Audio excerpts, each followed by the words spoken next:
할렐루야. 엄숙하고도 경건하고도 또 그러면서도 장엄하며 또 우리의 인생의 아드펀테스 모형과 근원을 향하여 우리 마음을 가지런히 단정하게 하는 찬양, 또 하나님의 보좌를 뒤흔드는 귀한 찬양 감사합니다.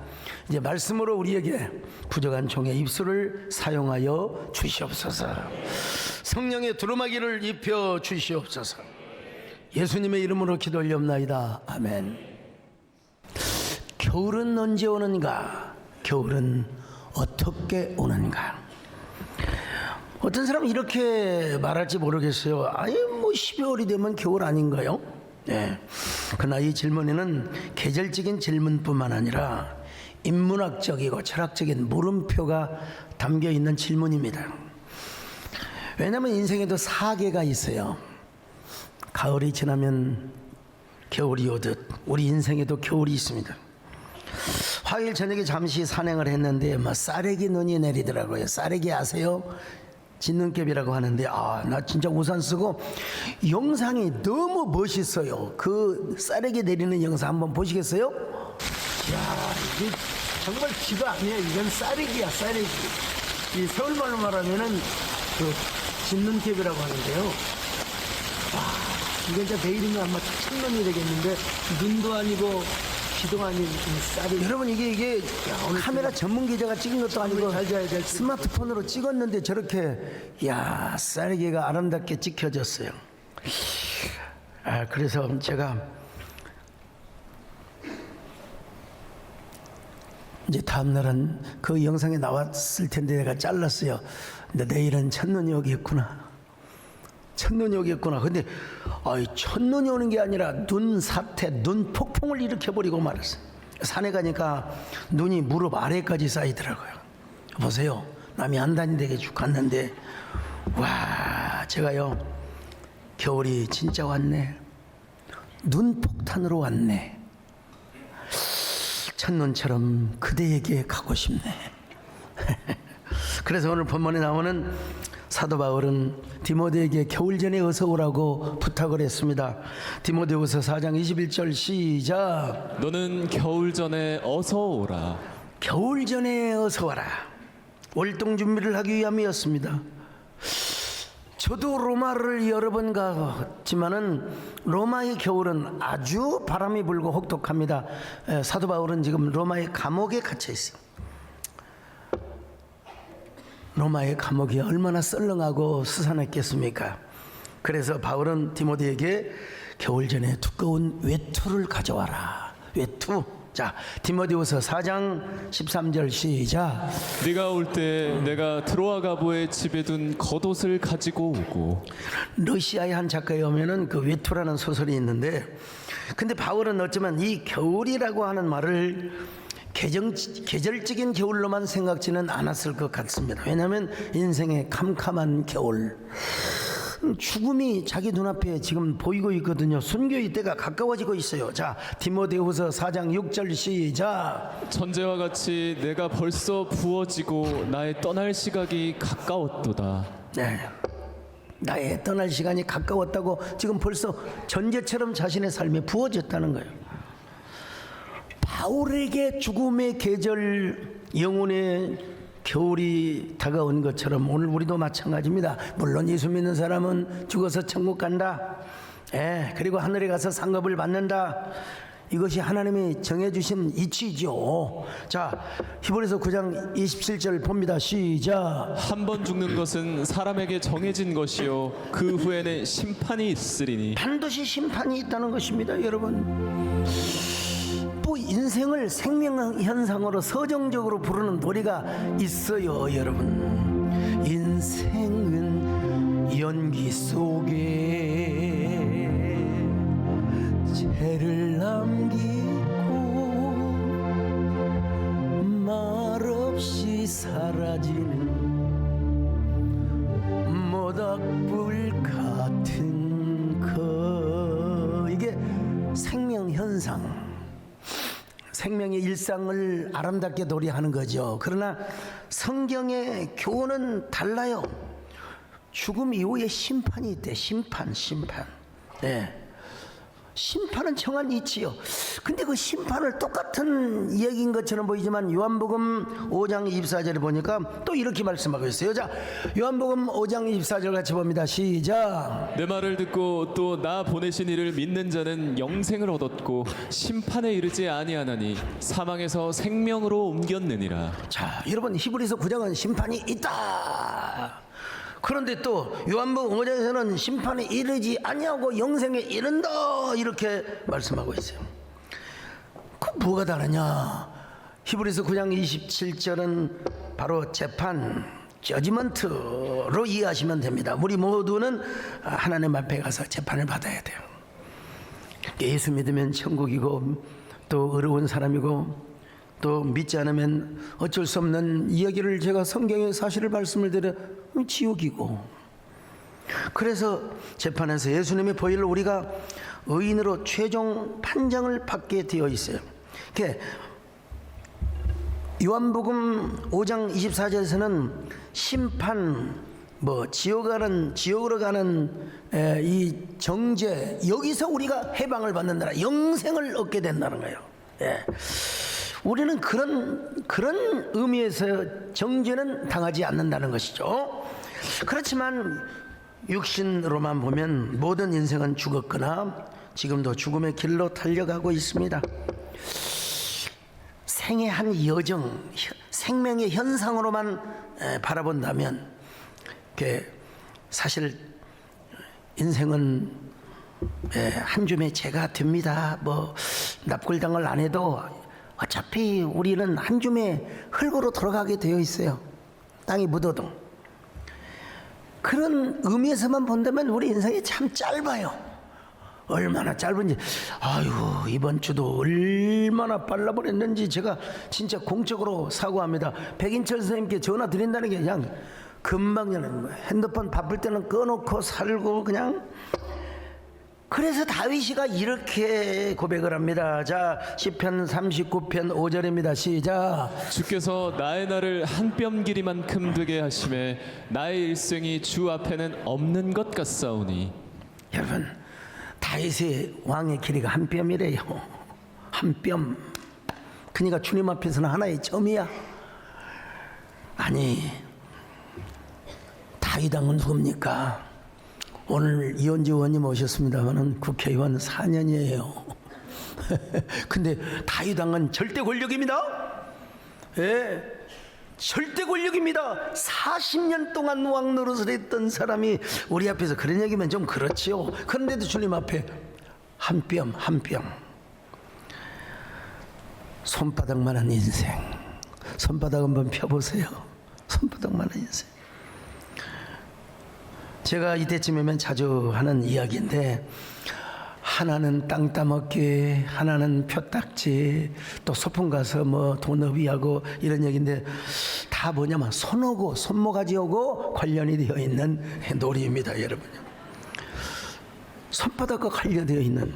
옛날에는 막 말 안 듣고 홍시가 뭘 훔쳐면 저러면 손모가지 했거든요. 요즘 블랙핑크의 로제와 브루노 마스가 부른 아파트라는 노래가 유명하지 않습니까? 여러분 아시죠? 아파트, 아파트, 아파트, 아파트. 여러분 기억나지 않으세요? 어린 친구들과 표탁지 따먹기 할 때, 또 뭐 땅 따먹기도 마찬가지죠. 가위바위보. 그때 이게 일본의 영향을 받았는지 몰라도 우리 동네에서는 가위바위보 안 했어요. 시골 잘해서 장깨 세요. 자, 제 손을 잘 보세요. 자, 장깨 세요.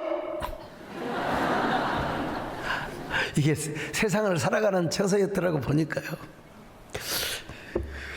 그 표딱지를 팍 쌓아놓고 엿장수 아저씨가 와서 팔았잖아요.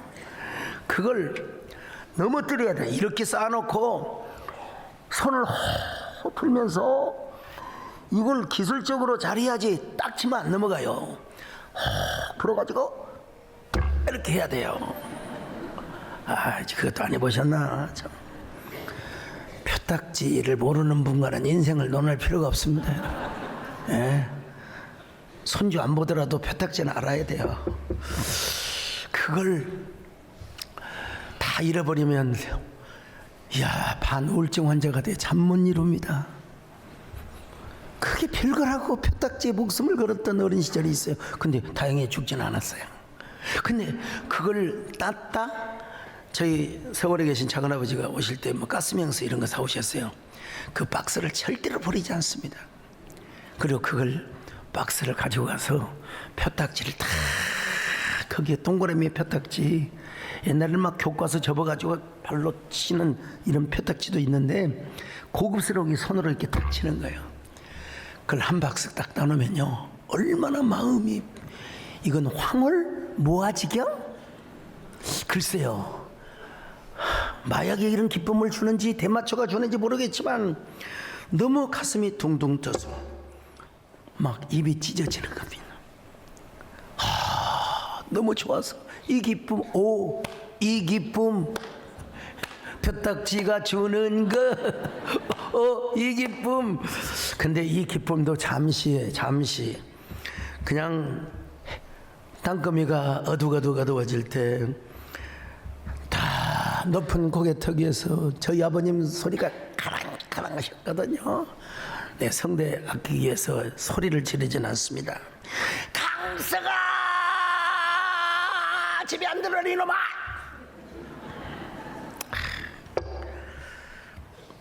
그거는 이 쳐죽일 놈 같으냐고. 이러다. 그리고 그렇게 따먹었던 표딱지를 소주 끓이는 아궁이에다가 다 집어넣었대요. 막 저 사랑방에 가서 엉엉 울었어요. 밤새도록 원망하며 세상에 아버지가 돼요. 여러분, 아이들 키우는데 게임하면 좀 놔두세요. 그걸 막 손 찍어 모르고 또 막 엄마 나 손 찍어 보면 경찰에 신고할 거야 또 막 그러고. 아우, 저 그래도 1, 2등 했어요. 그거를 좀 놔두면 얼마나, 어차피 인생은 호모 로렌스인데. 막 엉엉 울면서 아버지를 원망했어요. 막 속으로 말이야, 남의 아버지는 아프고 잘도 돌아가시더만 말이야. 근데 뒤돌아보니까 저희 아버님 88세까지 사셨는데 뒤돌아보니까 저희 할머니는 96세까지 사셨어요. 이게 우리 인생인 것 같아요. 우리 인생은 한 박스, 두 박스 표딱지 보고는 결국 아궁이에 던져지고 모든 욕망도 몸부림도 결국 불꽃 앞에서 팔락거리는 불나방의 마지막 봄짓. 그토록 몸부림치며 이뤄낸 세상의 부와 성공, 명예, 모든 소유들, 영욕 다 한꺼번에 사라집니다. Gone with the wind. 바람과 함께, 재와 함께 사라져. 그러므로 오늘 사도 바울이 영혼의 월동 준비를 하는 것처럼 우리도 영혼의 월동 준비를 잘 해야 합니다. 언젠가는 오거든요. 이거 잘 준비해야 됩니다. 억지로 우리가 죽을 필요는 없지만 월동 준비를 잘 해야 돼요. 어떻게 지혜롭게 영혼의 월동 준비를 잘 해야 되느냐? 첫째로 우리에게도 언젠가는 인생에 겨울이 있다는 걸 알고 계산하며 살아가야 돼요. 날 계수함을 가르쳐 주시기를 바랍니다. 자, 우리 연수가 얼마나 빠르냐? 자, 시편 90편 10절입니다. 시작. 우리의 연수가 70이요 강건하면 80이라도 그 연수의 자랑은 수고와 슬픔뿐이요 신속히 가니 우리가 날아가나이다. 아, 여러분, 신속하게 날아가요. 화살을 쏜 것처럼 비행기가 날아. 여러분, 우리 아메리카에서 오는 비행기는 전부 죽전 분당 항공을 거쳐서 가요. 산에 갈 때 비행기 불빛이 여기 보이는데 한 1분 후에 보면 저리 안 보여요. 그냥 비행기처럼 따라가는데. 그리고 그 끝은 뭐냐? 죽음이라는 거예요. 그러므로 우리가 언제 죽을 것인가? 날 계수함을 가르치며 우리가 지혜롭게 살라고 모세는 고백하고 있습니다. 시편 90편 12절입니다. 시작. 우리에게 우리 날 계수함을 가르치사 지혜로운 마음을 얻게 하소서. 나에게도 겨울이 온다. 하나님 지혜롭게 살게 하여 주옵소서. 톨스토이 단편 소설은 이반 일리치의 죽음이라는 소설이 있습니다. 젊은 검사가 얼마나 잘 나가는지 수사에 혁혁한 공을 세워서 우리로 말하면 저 서울중앙지검 대검의 중요한 위치로 승진하여 발령을 받았습니다. 근데 그런 어느 날 의사로부터 절망적 선고를 받습니다. 어두운 그림자가 그의 침대에 성큼성큼 다가오고 있었습니다. 병원에 스산한 침대에 누워서 그는 대학교 1학년 때 배웠던 논리학의 초보 3단 논법을 떠올립니다. 카이오스는 인간이다. 인간은 죽는다. 그러므로 카이오스도 죽는다. 이걸 자기한테 적용을 해보니까요. 이반은 인간이다. 인간은 죽는다. 그러므로 이반 이치로도 죽는다. 이렇게 생각을 해본 적이 없어요. 그런데 이 죽음이라고 하는 그 계절이 너무나 빨리 돌아와서 얼마나 고통스럽고 불안하고 얼마나 사람이 그냥 사망의 음침한 그림자가 드리워져 있거든요. 공포, 초조, 불안, 그런 불안장애가 와가지고 그냥 오돌오돌 떨고 죽음을 맞이합니다. 톨스토이가 바로 이것이 인생이라는 거예요. 이것이 인생. 인생은 누구나, 그는 뭐 크리스찬으로서도 기독교 신앙을 가졌습니다마는, 그래서 모세는 뭐라고 말합니까? 날 계수함을 얻으며 살게 하여 주옵소서. 날 계수함. 근데 날 계수함은 안 하고 맨날 방탕의 도시에 가서 방탕한 죄를 짓고 사는 사람들이 있습니다. 현대인들이 대부분 많이 그렇잖아요.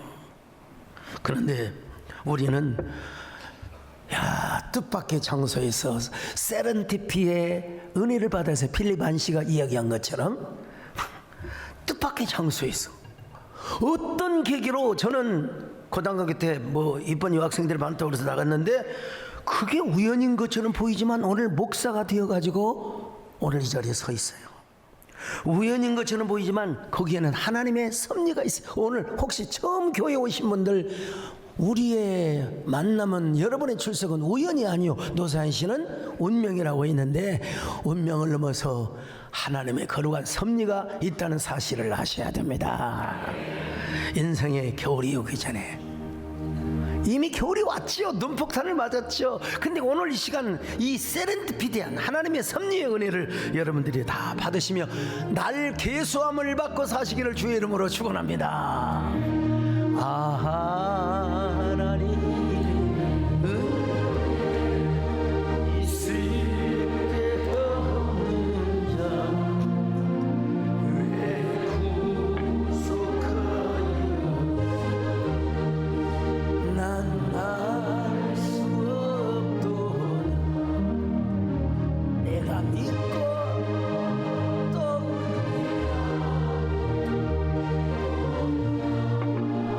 아시는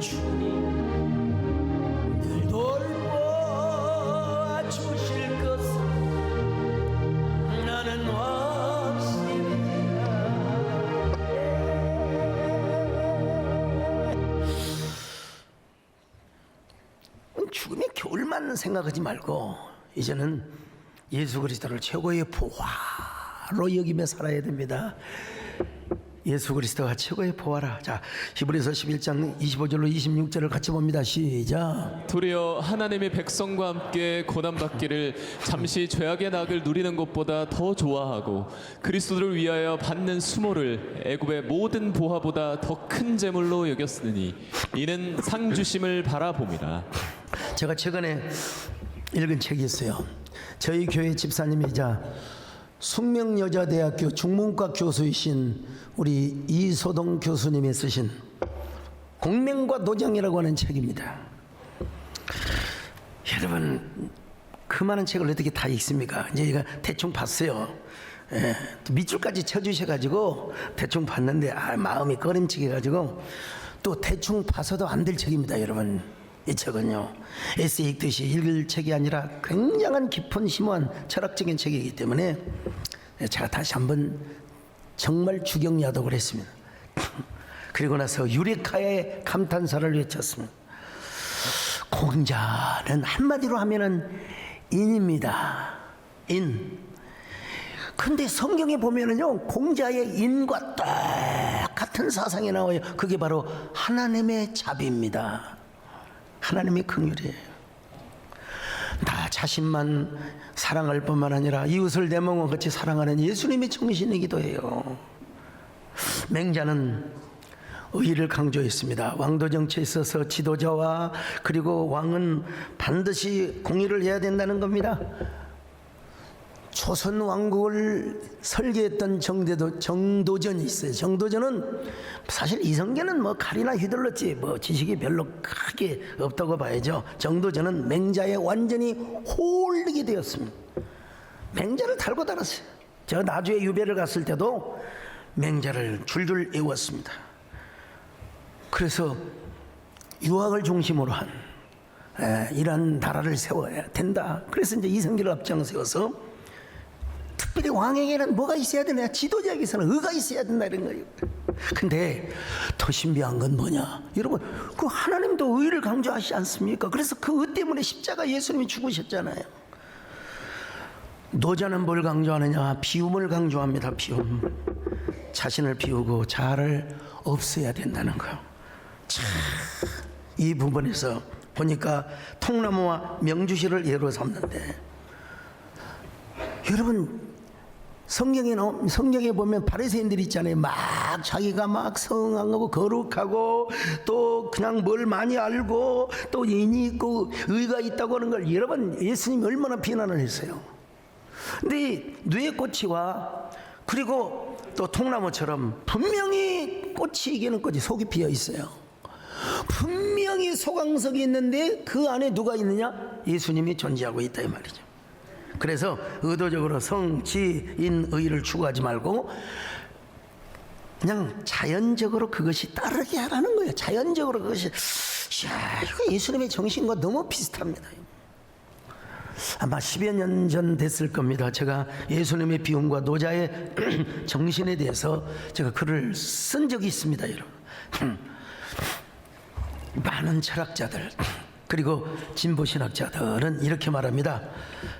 예수님의 정신과 노자의 정신이 너무나 똑같다고. 물론 제가 전적으로 동의하지는 않습니다. 그 본질이 다르기 때문에. 그런데 여러분 장자는 도 인생을 어떻게 살아가야 하는지 즉 의식의 해체를 통한 무대의 자유 추구를 하라고 강조하고 있습니다. 다시 말하면 인간 의식이 해체되고 비의식의 삶을 살아가야 도가 회복이 된다. 이거 예수님과 너무나 비슷해요 사실은요.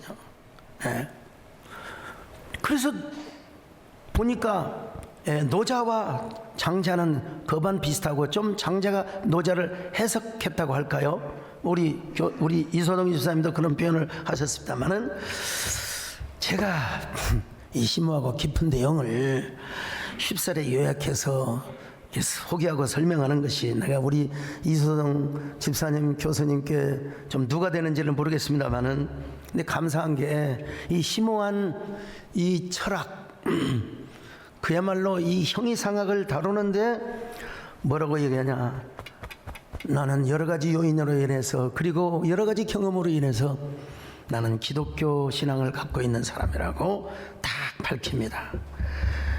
그 깊은 기독교 신앙이 있음에도 불구하고 또 공자와 맹자, 노자와 장자의 사상을 설명한 것이에요. 여러분, 제가 신학교 다니던 시절에 유명한 분이 계셨어요. 예, 그분이 고인이 되셨습니다마는 공자, 맹자, 노자, 장자 이런 분은 하나님께서 이방인에게 보내주신 선지자, 이방인을 위한 선지자라고 이 얘기를 했어요. 물론 그 얘기했다가 몰매를 맞았습니다. 그냥 몰매를 맞았어요. 제가 보기에도 그 선지자라고 표현하는 데는 무리가 있다고 봅니다. 전 무리감이 있어요. 그러나 그들이 비록 예수님의 도는 몰랐지만 메시아의 어떤 그 십자가와 부활과 그 구원의 복음은 몰랐다고 하지만, 제가 목사의 양심으로 이야기한다면 하나님이 허락하신 일반 은총 안에서 학문을 했고 또 인간과 인간 그리고 시대와 사회의 안녕과 질서를 세우며 살도록 가르쳤던 큰 인문학자요, 사상가요, 철학자라고 말하는 것은 제가 전적으로 동의합니다. 그럼에도 불구하고 안타까운 부분이 있습니다. 공자의 제자가 물어봤습니다. 선생님, 사람이 죽으면 어떻게 됩니까? 공자가 말합니다. 내가 이 세상의 삶도 모르는데 죽음 이후의 길을 어떻게 알겠느냐? 미지생 언지사. 중국 발음으로 하면은 웨이지성 엔지스. 좀 발음 비슷한지 약간 조선족 같죠? 네, 공자님이 여러분 뭐라고 말씀한 줄 아십니까? 내가 아침에 도를 깨달으면은 저녁에 죽어도 좋다. 우리 너무 잘 아는 얘기 아닙니까? 조문도 석사 가이라. 중국 발음으로 하면은 자우 웬 다오 시스 거의. 그냥 조선적이라 생각하시고 그냥 너무 놀라지 마세요. 제가 대충 뭐 이런 노래도 좀 할 수 있습니다, 여러분. 이거 중화권에 가서 제가 마이크 들고 처음에 설교하기 전에 이 노래부터 한번 부릅니다, 여러분요. Tell me,你笑得甜蜜蜜，好像花儿开在春风里，开在春风里，在哪里，在哪里见过你？你的笑容，你的笑容就让熟悉。 중국은 뭐 시양시 이런 게 보통이어가지고요. 여러분, 맹자도 마찬가지고 노자, 장자도 그 시대에 사람들이 선하게 살고 전쟁하지 말고 좀 평화롭게 살도록 시대의 어떤 그 안녕과 질서를 위해서 주신 일반 은총의 영역에서 뭐라고 할까요? 사상가요? 또 철학자라고 할 수 있죠. 또 그런 의미에서 우리가 예수를 믿지만 그런 걸 공부를 또 할 필요도 있는 겁니다, 여러분. 맨날 우리가 성경만 보는 게 아니라 이런 공부를 할 필요가 있다고 봅니다, 여러분. 그런데 죄송하지만 그분들은 죄 문제와 죽음의 문제를 해결해 주지 못했어요. 어떻게 죄 용서함을 받고 죽음의 문제를 해결할 것인가, 부활을 이야기하지 못했습니다. 이건 석가모니 부처님도 마찬가지입니다. 업보중생 제도불능이라, 자기가 지은 죄는 자기가 다 담당해야 돼야 어떤 법과 시스템으로도 막을 수가 없다는 거예요. 근데 성경은 뭐라고요? 죄값은 사망이라. 자, 로마서 6장 23절 시작. 죄의 삭은 사망이요 하나님의 은사는 그리스도 예수 우리 주 안에 있는 영생이니라. 그러므로 우리가 이 땅에서 종교 중에 종교, 참 종교, 우리가 하나님의 은혜로 예수를 믿게 한 거, 하나님의 자녀가 된 거, 그리고 우리 인생에 있어서 가장 큰 부하, 예수님을 만난 거, 예수님을 가장 귀한 부하로 여러분 삼는 거, 이거 정말 뭐라고 할까요? 다행 중에 다행이요. 그야말로 거룩한 이 세상에 베스트 원이 아니라 넘버 원이 아니라 올리원의 축복으로 하나님이 우리를 구원하신 줄로 믿습니다. 세계적인 암 전문 학자이신 김의신 박사님과 식사를 하는데 우리나라에서 내노라 하는 우리나라의 제일 유명한 기업의 회장 계셨잖아요. 적어도 수천억, 수조 이상 가지고 있는 재산가들. 암 치료를 받기 위하여 저기 그 앤더슨 병원으로 왔다는 겁니다, 여러분. 텍사스에 있는데 진단을 하면서 물어봤대요. 회장님, 종교는 없으십니까? 교회는 안 다녀보셨습니까? 교회를 다녀본 적이 없대요. 아니, 어떻게 교회를 다녀본, 너무나 돈의 권력이 많아서, 너무나 부귀와 공명 때문에 누구도 전도를 해준 적이 없어. 아니, 적어도 부활절에 계란은 얻어먹으러 가야죠. 저도 계란 얻어먹어 가져본 적이 없습니다. 근데 소년이 온다 어린 새편에 보면은 그 동호라는 친구가 부활절에 계란 얻어 먹으러 가고, 그리고 여름 성경교회 같은 이런 묘사가 나와요. 그러니까 그 작가도요 다 교회 문화를 알고 있어요. 사실은 안 믿어서 그렇지. 그래서 회장님, 예수 믿어야 됩니다. 그래서 천국 가셔야 됩니다. 그래서 그때 치료받을 때는 그냥 이해도 안 하고 고개를 끄덕끄덕 하신대. 그들에게 다 발견한 공통분모가 하나 있는데 뭐냐? 죽음의 두려움을 가지고 있지 영생에 대한 확신이 없더라는 거예요. 그러니까 그분들은 돈이 많아서 예수님을 못 만났어요. 한마디로 말해서 돈의 권력 때문에.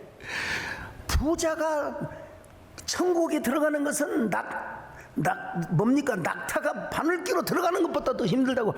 와, 돈의 권력 때문에 예수가 누군지 몰라요. 물질 때문에 예수가 누군지를 몰라요. 여러분, 그래도 우리는 예수님을 보러 여길 수 있어서 감사합니다. 자, 모세의 고백을 다시 한번 볼까요? 히브리서 11장 26절을 같이 봅니다. 시작. 그리스도를 위하여 받는 수모를 애굽의 모든 보화보다 더 큰 재물로 여겼으니 이는 상 주심을 바라봅니다. 사도 바울도 이렇게 고백합니다. 빌립보서 3장 8절입니다. 시작. 또한 모든 것을 해로 여김은 내 주 그리스도 예수를 아는 지식이 가장 고상하기 때문이라. 내가 그를 위하여 모든 것을 잃어버리고 배설물로 여김은 예수님 때문에 모든 걸 잃어버리고, 그리고 세상의 모든 것을, 정말 죄송합니다, 배설물로 여겨. 배설물. 여러분이 편을 보고 그 변기통에 있는 변을 보고 아름답다, 아름다운 그대여, 천년처럼 가고 싶다, 그런 생각해요. 그냥 바로 물 내려버리지. 근데 자기가 가지고 있었던 그 바리새인의 권력, 유대인의 권위, 그 영광, 그 그리스의 철학에 능통한 철학 박사, 이런 걸 다 해로 여기고, 또 뭡니까? 배설물로 여기고, 그 모든 것은 뭐냐? 예수 그리스도를 얻기 위함이여. 예수 그리스도를 얻기 위함이여. 오늘 예수님을 얻으시기를 바랍니다.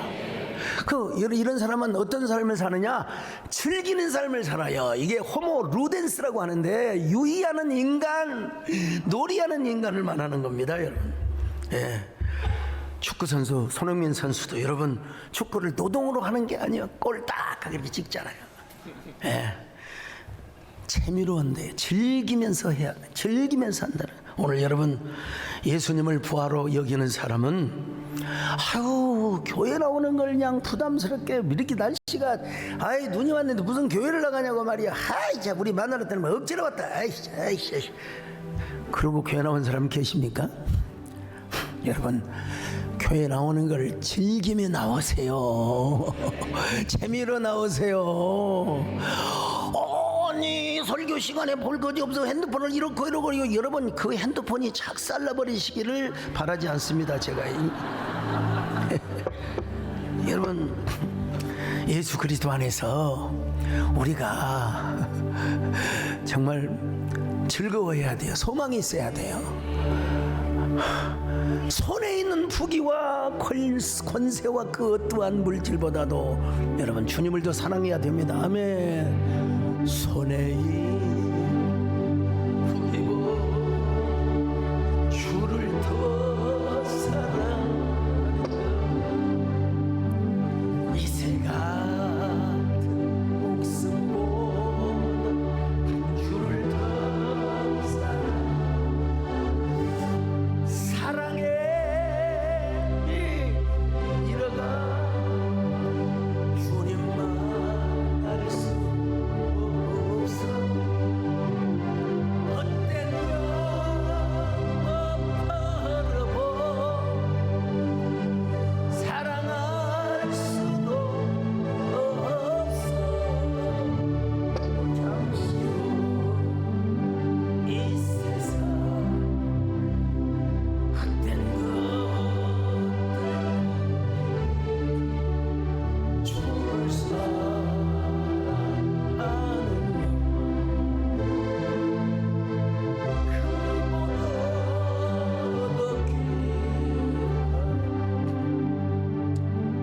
마지막으로 세 번째, 영광스러운 천국의 삶과 상급을 준비하는 삶을 살아야 돼.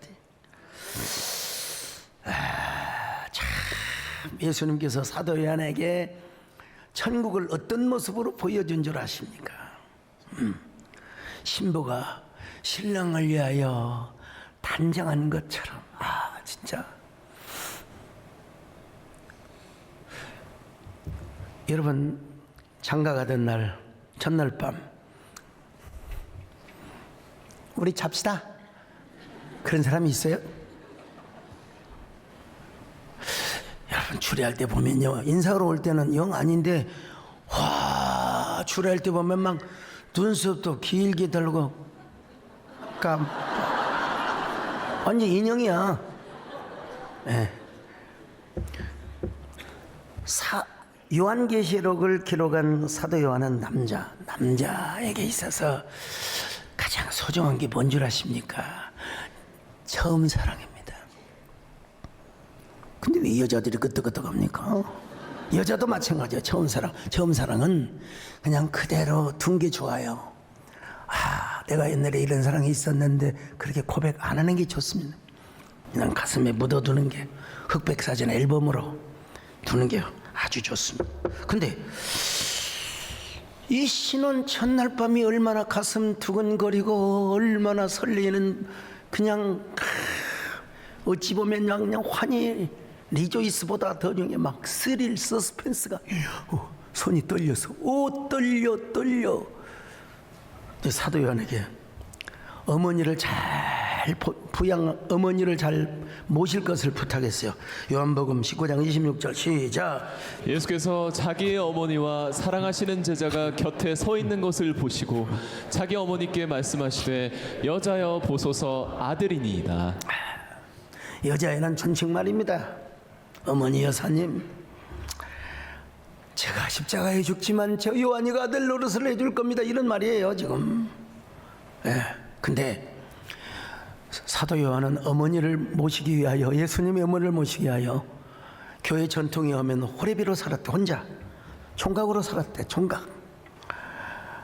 이 총각으로 사는 사람에게 있어서 결혼의 신비, 한몸됨의 신비, 결혼 잔치상에 그때 갔을 때 참, 저들은 좋겠구나, 그런 마음이, 글쎄요, 서장님, 성서장님, 그런 게 없으면 사람이 아니죠. 당연히 있었겠죠. 그런 사도 요한에게 천국은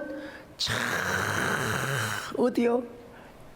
신부가 아름답게 단장한 그런 모습과 같이 하늘에서 내려와 분당이든 판교든 간에 하도 결혼식을 많이 다니니까 어딘가 모르는데 진짜로 신부가 저 위층에서 유리 엘리베이터로 쫙 내려오더라고요. 쫙.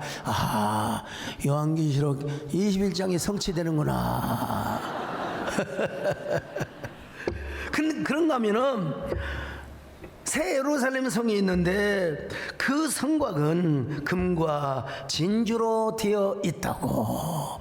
자, 계시록 21장 21절 같이 봅니다. 시작. 그 12문은 12진주니 각 문마다 한 개의 진주로 되어 있고 성의 길은 맑은 유리 같은 정금이더라.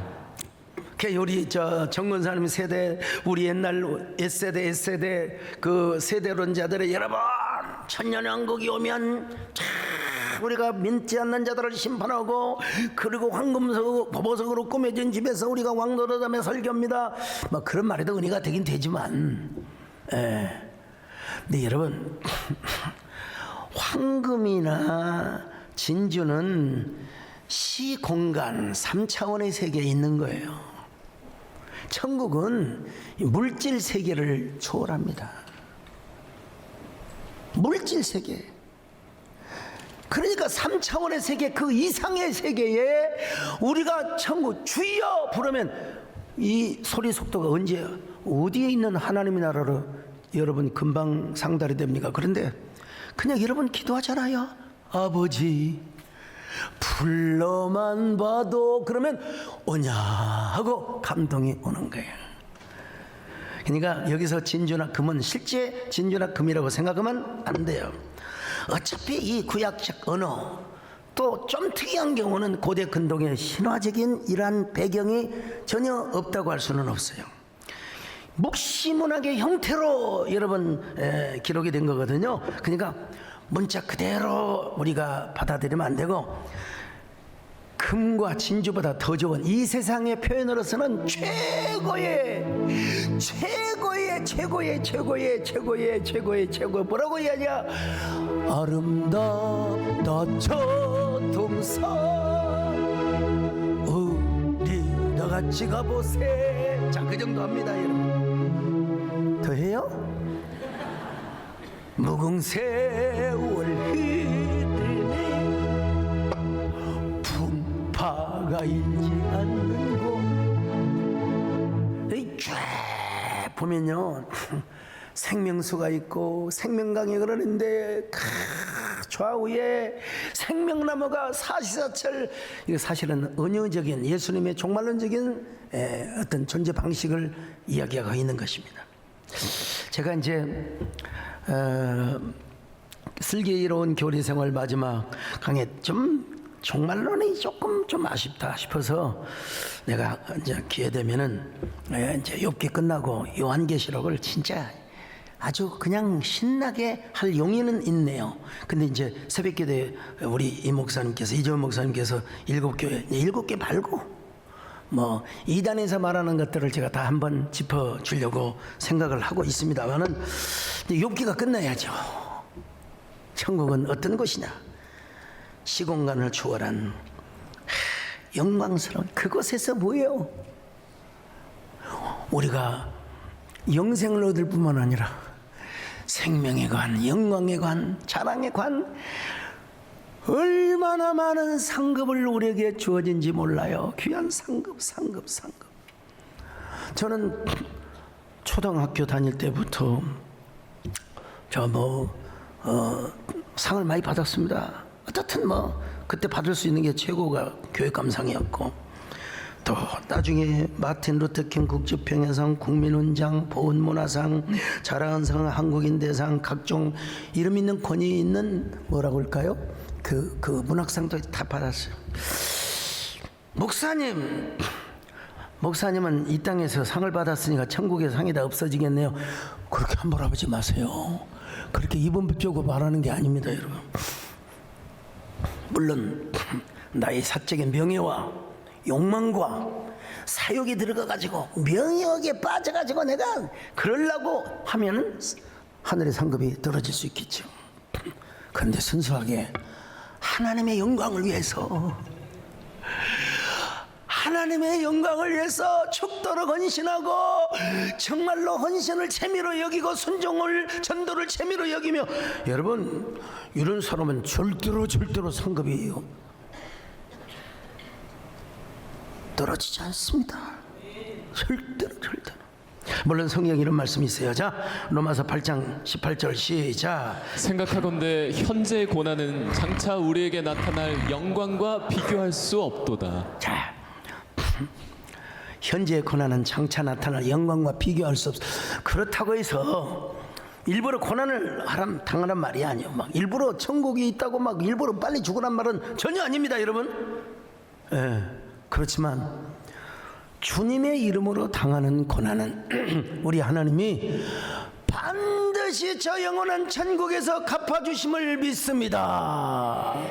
천국에서 해같이 빛나게 하세요. 해같이 빛나. 아이고, 어떤 분이 그러더라고. 목사님, 욥이가 나중에 갑절 축복을 받았을지언정 뭔 그렇게 고난을 어떻게 당한다요. 나한테 와서 그런 얘기를 하시더라고.